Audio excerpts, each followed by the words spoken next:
Welcome back to our channel Ammapandu Krishnaji YouTube channel.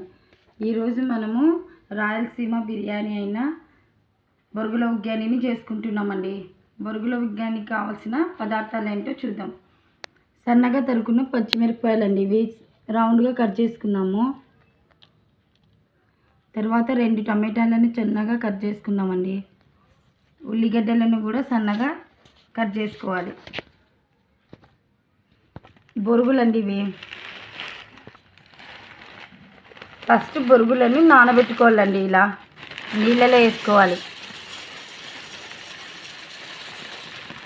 మనకు కావాల్సిన ఎంత ఉగ్గాని చేసుకోవాలో అంత బొరుగులను నానబెట్టుకోవాలండి. ఇలా కొద్దిసేపు నానబెట్టుకుంటే మంచిగా దీంట్లో ఉన్న డస్ట్ అంతా పోతుందండి. మన రాయలసీమ వాళ్ళకి ఎక్కడున్నా సరే ఈ ఉగ్గాని బజ్జీ అంటే చాలా ఇష్టం అండి. ఉగ్గాని బజ్జీ తినని రాయలసీమ వ్యక్తులు ఉంటారంటే ఉండరు అనేది అతిశయోక్తి కాదండి. ప్రతి ఒక్కరికి కూడా ఈ రాయలసీమలో ఉగ్గాని బజ్జీ అంటే చాలా ఇష్టం అండి. ఈ ఉగ్గాని బజ్జీ పైన చాలా కామెంట్స్ కూడా వస్తుంటాయండి మా వాళ్ళపైన, రాయలసీమ వాళ్ళపైన. ఇది రాయలసీమలో సంగీతం లాంటిది అంటారండి.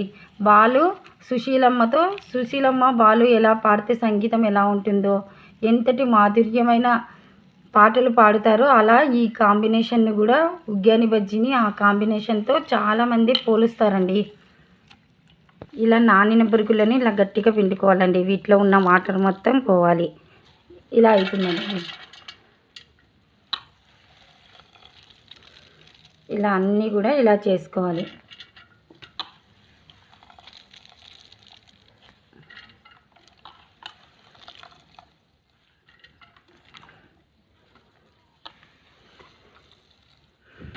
ఇలా మొత్తం బొరుగులను పిండుకొని మంచిగా వేరే ఒక బేసిన్లోకి తీసుకున్నానండి. పప్పులు వేసుకుంటున్నామండి. పప్పులు సన్నగా దంచుకోవాలండి.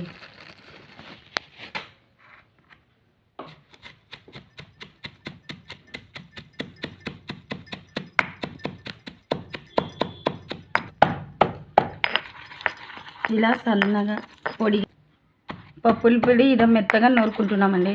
పప్పుల పొడి వేస్తేనే ఈ ఉగ్గానీలో టేస్ట్గా ఉంటుంది అండి. మెత్తగా నూరుకుందామండి పొడిని. పప్పుల పొడి తయారైంది. పప్పుల పొడిని దీంట్లో తీసేసుకుందాం గిన్నెలోకి.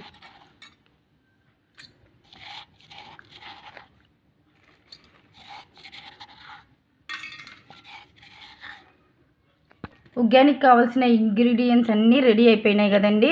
రండి ఉగ్గాని ప్రిపరేషన్ చేసుకుందాం. పొయ్యి వెలిగించి పొయ్యి మీద గిన్నె పెట్టుకుందామండి. పాత్ర, నూనె వేసుకుంటున్నానండి.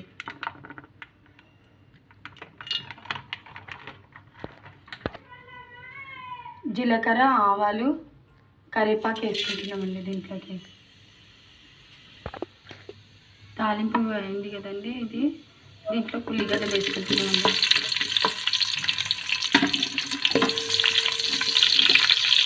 బొరుగులు కొద్దిగా ఉప్పుగా ఉంటాయండి, కాబట్టి ఉప్పును తగినంత చూసి వేసుకోవాలండి. ఎక్కువ అయితే ఎక్కువ, తక్కువ అయితే తక్కువ, మీకు ఇష్టం. తర్వాత పచ్చిమిరపకాయలండి చిన్నగా రౌండ్గా కట్ చేసుకున్నాను. వీటిని కూడా దీంట్లో వేసేసేయాలి.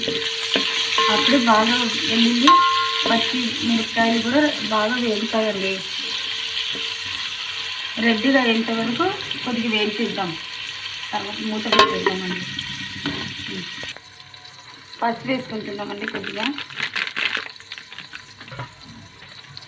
తర్వాత ఇందులోకి కొద్దిగా పసుపు వాసన పోయేంత వరకు కొద్దిగా వేడి చేయాలండి.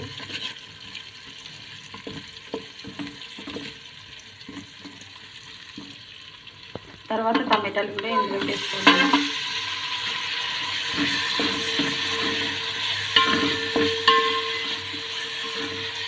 టమాటాలు మగ్గేంత వరకు మూత పెట్టుకొని ఒక 5 నిమిషాలు వెయిట్ చేస్తామండి. చూద్దామండి మగ్గింది ఏమిది. మగ్గిపోయిందండి బాగా. ఇప్పుడు చాలా బాగా వచ్చేసిందండి ఇది. ఈ మిశ్రమంలోకి బొరుగులు నానబెట్టుకొని వేసుకున్నాం కదండి. ఇవి తయారు చేసుకున్న బొరుగులని దీంట్లోకి వేసేసానండి.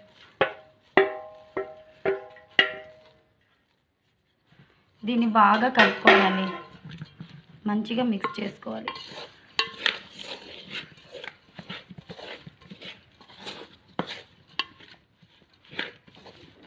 మన చిత్రాన్నం కలుపుకుంటాం కదండి, అలాగే ఇది కూడా మంచిగా కలుపుకోవాలండి. అయిపోయిందండి, మంచిగా రెడీ అయింది.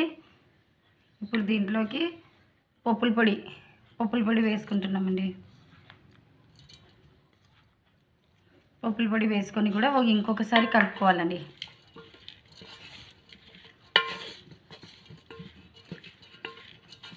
అంతే అండి, రెడీ అయిపోయింది మన రాయలసీమ స్పెషల్ బొరుగుల ఉగ్గాని.